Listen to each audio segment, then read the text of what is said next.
Hello. అదే madam, next week shoot పెట్టుకోమంటారా? అది చెప్పాను కదండి, పాప యూరోప్ ట్రిప్కి వెళ్ళిందని. ఇంకా 1 వీక్ అవుతుంది. రాగానే తనతో మాట్లాడి డేట్స్ కన్ఫర్మ్ చేద్దాం. ఓకే మేడం, థ్యాంక్స్ అండి.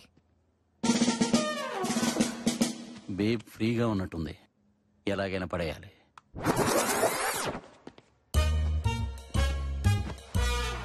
ఇక లైన్ క్లియర్ అయినట్టే. అదే మేడం, ఒకరు దొరికితే అందరూ దొరుకుతారని. Useless fellow. మీరేం చేస్తారో చేయండి, వాడు మాత్రం నిజం చెప్పాలి. చెప్పించాలని నాకు ఉంది, బట్ మీ కోఆపరేషన్ కూడా కావాలి కదా. అదే, ఇది అఫీషియల్ కేసు కాదు కాబట్టి మీ ఫామ్ హౌస్ లో ఉంచి ఇంటరాగేట్ చేస్తున్నాం. ఇందులో ఏముందండి, అంతా మీ ఇష్టం. ఇష్టమేనా? ఇంట్రాగేషన్ గురించే కదా. ఇది మామూలు గంచు కాదు. ఇదంతా చేస్తుంది మా కోసమే కదా. మీకోసమే అని మీకు అర్థమైతే చాలు. మ్యాన్ ఆన్ ఫైర్ అని అందరికీ ఫైర్ పెట్టాడు. ఎంత మోసం చేశాడు. ఇక్కడ తల్లితో అక్కడ కూతురుతో డబుల్ గేమ్ ఆడాడు. అవును, ఆ ఫైర్ ఇంజిన్ తీసుకొచ్చింది మీరే కదా. ఆడేదో పీకుతాడు అనుకున్నాం గాని అసలు పీకిందే వాడని మాకేం తెలుసు. ఇప్పుడు తెలిసింది కదా మేడం, సీటు కింద లాఠీ పెడితే ఫైర్ దాని అంతటా అదే నోట్లోంచి బయటకు వస్తుంది. కక్కించాలి. మై హూనా. ఆఫీస్ లో చిన్న వర్క్ ఉంది. I will be back in 1 hour. Bye babe. Mister 420. నువ్వేం తక్కువ మిస్ 420. అవసరమారా ఇన్ని అబద్ధాలు?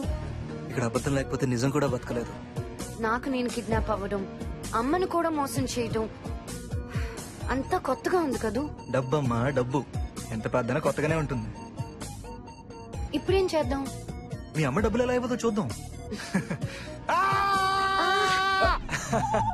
రే విజయ్, నువ్వు ఇక్కడే ఉన్నాను మర్చిపోయారా? అసలు ఏం జరుగుతుంది ఇక్కడ? మీ ఇద్దరికి ముందే పరిచయం ఉందా? She's my girl friend.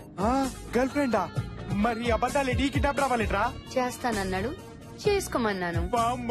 ఒరే నీకు దండం పెడతాను, నేను దిగిపోతాను. కారాపు. నువ్వు ఆపు, నీకు నిజం తెలియాలి అంతేగా? అవును. వెంకట్, ఆశ్రమానికి పోనీ.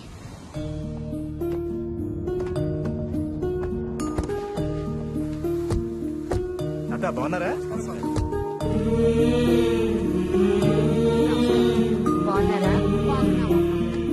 ఈ అబద్ధాలేంట్రా? అంటే అనాథ శరణాలయం తీసుకొచ్చారేంట్రా?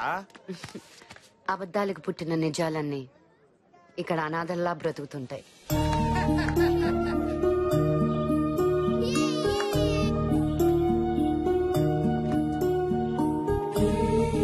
ఈ అనాథల్లో పిల్లలే కాదు, పెద్దవాళ్ళు కూడా ఉన్నారు. పేరెంట్స్ వదిలేసిన పిల్లలకి, పిల్లలు వదిలేసిన పేరెంట్స్ మళ్ళీ పేరెంట్స్ అవుతుంటారు. బయట బంధాలన్నీ అనాథలైపోతుంటే ఇక్కడ అనాథలందరూ బంధాల్లా బ్రతుకుతుంటారు. మన నవ్వుని, ఏడుపుని కూడా అవసరానికి వాడుకుంటున్నాం. ఇక్కడ అది ఉండదు. వీళ్ళ బ్రతుకుల్లో క్లారిటీ లేకపోయినా ప్యూరిటీ ఉంటుంది. కానీ నెలకొకసారి మాత్రం చిన్న బాధ ఉంటుంది. బాధ? ఆశ్రమానికి పిల్లల్ని దత్తత తీసుకోవడానికి వస్తుంటారు. నీ పేరేంటమ్మా? చిట్టి. నాతో వచ్చేస్తావా? నీకు బొమ్మలు కొనిపెడతాను, బట్టలు కొనిపెడతాను, స్కూల్లో చేర్పిస్తాను. అమ్మా అని పిలువనిస్తారా? ఆనందం ఒకరి కోసమే వస్తుంది, కానీ బాధ అందరూ కావాలనుకుంటుంది. నా బెస్ట్ ఫ్రెండ్ పండుని కూడా. మగపిల్లలు ఏడవకూడదని ఆయా చెప్పింది. ఆమెకి వాళ్ళ అమ్మ చెప్పుంటుంది, బాగా చెప్పుద్ది. నీకు కూడా ఒక అమ్మ దొరికిద్దిలేరా? మొన్న మా సీనుగాడికి దొరికింది, అంత ముందు పుచ్చగాడికి దొరికింది, ఇప్పుడు నీకు. నా కళ్ళ ముందు వచ్చిన వాళ్ళు అందరికీ దొరికేస్తున్నారు, నాకే. నా ముఖం చూస్తే పారే బుద్ధి వేస్తుందేమో గాని పెంచుకు బుద్ధి ఏదేమో. పండు, హెడ్ తెలుసా? హెడ్. టేల్స్ పడిందిరా, నువ్వు ఓడిపోయావు. కొత్తగా ఏమైనా ఉంటే చెప్పు. సరే మళ్ళీ చెప్పు. మళ్ళీ హెడ్డే. హెడ్ పడిందిరా, నువ్వు గెలిచావు. టైం కూడా ఈ కాయిన్ లాంటిదే, ఒకసారి హెడ్ అయితే ఒకసారి టేల్స్. నీ టైం కూడా ఒక రోజు మారిపోతుందిలేరా. అయితే నన్ను కూడా దత్తత తీసుకుంటారా? అంటే నువ్వు అనాథని. ఇప్పుడున్న మా అమ్మ అప్పుడో జూనియర్ ఆర్టిస్ట్. అప్పుడే అనుకున్నా ఎక్కడ పోలికలు లేవని. ఇంతకీ అబ్బాయి ఇక్కడే ఉన్నాడా? కనపడట్లే నేనే. ఇన్ని ఎవరు తీసుకోలేదు. ఏ శృతి టూ మచ్ రైతే. సారీ రా బావా, మీ పేరెంట్స్ పోయారనుకున్నాను గానీ అస్సలు లేరని ఎందుకురా నాకు చెప్పలేదు? లేరు, ఎక్కడో చచ్చి ఉంటారు. ఎక్కడ చచ్చారో తెలిస్తే చచ్చినా ఉన్నట్టే, ఎక్కడున్నారు కూడా తెలియకపోతే ఉన్నా చచ్చినట్టే.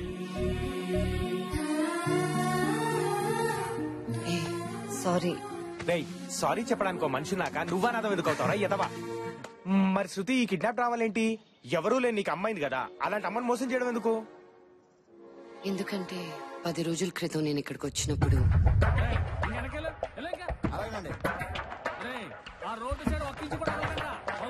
Excuse me. శృతి గారు మీరేంటండి అక్కడ? సినిమా షూటింగ్ జరుగుతుందండి. ఏంటండి ఇదంతా? మాదేనండి, అమ్మేత్తరానండి. మీదెలా? నేను రాఘవరావు గారు అబ్బాయినండి. ఇది కట్టించిన మా నాన్నగారే కదండి. ఆయన పోయిన బిజినెస్ బాగా దెబ్బతిందండి. చాలా చాలా చేశానండి, ఏది కలిసి రాలేదండి. సులభ కాంప్లెక్స్ కూడా కట్టించానండి. ఆహా, డబ్బులు ఇచ్చి ఒంటి వెళ్ళిపోయాడు మనసు రాదు కదండి మనకి. ఫ్రీగా రోడ్డు మీద పోసేస్తారండి. బాగా అప్పులు అయిపోయినండి, అందుకే అమ్మేస్తున్నానండి. కానీ ఇది మీ నాన్నగారు డొనేట్ చేశారండి. చూశానండి, రాతపోతలే లేవండి. అందుకని అమ్మేస్తారా? ఇది ఆశ్రమం మాత్రమే కాదండి, మీ నాన్నగారు ఆశయం కూడాను. చూడండి, డబ్బులు ఉన్నోడికి బోల్డ్ ఆశయాలు ఉంటాయండి. కానీ నాలాగా అప్పులు ఉన్నోడికి ఒకే ఒక ఆశ ఉంటుంది, అప్పులు తీర్చడమే. ఎంతో మంది అనాథలండి, పసిపిల్లలు ఉన్నారండి. ఒకసారి ఆలోచించండి. నాకు 3 ఆడపిల్లలు ఉన్నారండి. అనాథల గురించి ఆలోచించకపోవడం తప్పేనండి. కానీ నా పిల్లల కోసం ఆలోచించకపోతే వాళ్ళు అనాథలు అయిపోతారు కదండి.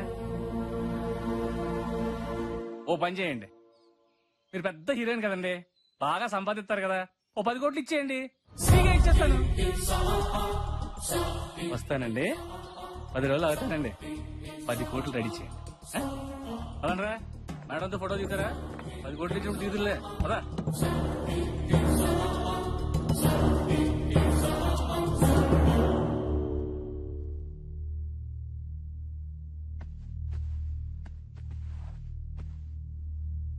ఏమైందమ్మా? ఏం లేదు.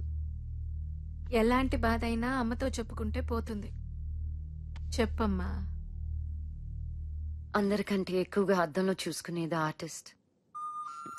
తనని తాను తక్కువ చూసుకునేది కూడా ఆర్టిస్టే. మాకు మేము కనిపించాం, మాకు సంబంధం లేని క్యారెక్టర్లు కనిపిస్తుంటాయి. నన్ను నాకు చూపించే అద్దం అనాథాశ్రమం. పోతుందమ్మా. ఏం జరిగింది తల్లి? అమ్మేస్తున్నారమ్మా. అక్కడ పిల్లలే కాదు, అనాథలుగా మారిన అమ్మలు కూడా ఉన్నారు. 10 కోట్లు కావాలి, ఇస్తావా? అది నీకే కాదు, నాకు కావాలి. అమ్మ అనే పిలుపు నాకు ఇచ్చింది, అంతకంటే ఏం కావాలి చెప్పు? 10 కాదు, ఎంతైనా పర్వాలేదు, నేను చూసుకుంటాను. నువ్వు బాగుండాలి. నువ్వు అంటే నీ శరణాలయం. థ్యాంక్ యూ మా. వెళ్ళి రెస్ట్ తీసుకో, రేపు షూటింగ్ ఉంది కదా. లవ్ యూ మా.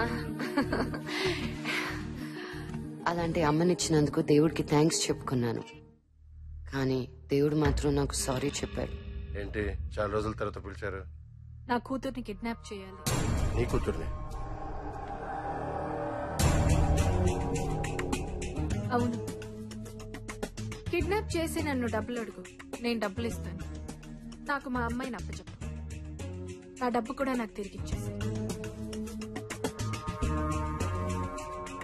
నువ్వేం ఊరికే చెయ్యొద్దు, నీకు షేర్ ఇస్తాను. నీ డబ్బు నీకు ఇవ్వడానికి నీ కూతుర్ని ఎందుకు కిడ్నాప్ చేయాలి?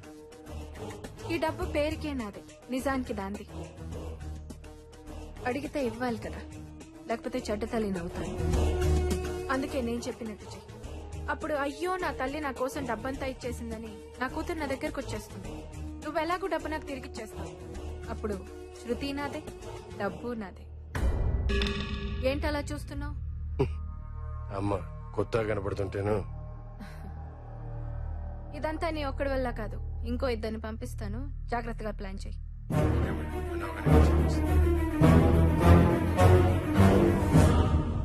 అమ్మ మంచిది కాదమ్మా.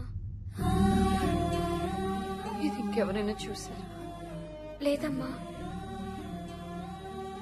ఎవరికి చూపించద్దు, నువ్వు వెళ్ళు.